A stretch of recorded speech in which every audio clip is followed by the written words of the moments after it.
ఈ కాంగ్రెస్ ప్రభుత్వము హిందూ వ్యతిరేక ప్రభుత్వం అని బీజేపీ చెప్తున్న పరిస్థితి. ఎందుకంటే బంజారా హిల్స్లో ఉన్న పెద్దమ్మ తల్లి టెంపుల్ని కూలగొట్టించింది ప్రభుత్వం అని అంటున్నారు. ఎట్లా చూస్తారు ఆ వ్యాఖ్యల్ని?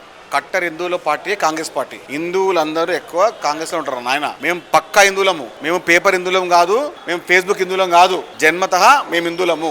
అల్లంపూర్ జోగులాంబ దేవస్థానానికి 350 కోట్లు ఇచ్చింది కాంగ్రెస్ పార్టీయే. భద్రాద్రి రామాయణ టెంపుల్ కి అభివృద్ధి చేస్తుంది కాంగ్రెస్ పార్టీయే. వేములవాడ రాజన్న గుడిని అభివృద్ధి చేస్తుంది కాంగ్రెస్ పార్టీ హయాంలోనే. ఇప్పుడు భద్రకాళి టెంపుల్ వరంగల్ చేస్తుంది కాంగ్రెస్ పార్టీయే. ఇవన్నీ తెలంగాణలోనే కదా. ఈ టెంపుల్ అభివృద్ధిని కాంగ్రెస్ పార్టీ వచ్చిన 18 నెలల్లో కొన్ని వేల కోట్లకు తీసుకెళ్తుంది అభివృద్ధి కోసం. మీలాగా బీజేపీ నాయకులు ఫేస్బుక్ హిందువులు, అప్పటికి ఇన్స్టాగ్రామ్ హిందువులం కాదు. మేము జన్మతః స్వతహ మేము హిందువులము. మీరు కేంద్రంలో ఉండి 10 సంవత్సరాలు ఒక్క నయా పైసా ఎందుకు దేవాలయాలు తీసుకురాలేదు దుర్మార్గులు ఇప్పుడు మాట్లాడుతున్నారు చిల్లర మాటలు. ముందు 10 ఏళ్ళు బీజేపీ ఉంది కదా కేంద్ర మంత్రి కిషన్ రెడ్డి. ఒక్క పైసా ఇచ్చిండా దేవాలయాలకు? ఒక కొబ్బరికాయ కొట్టిండా? ఒక నిమ్మకాయ కట్టిండా? ఒక గుమ్మడికాయ కొట్టిండా?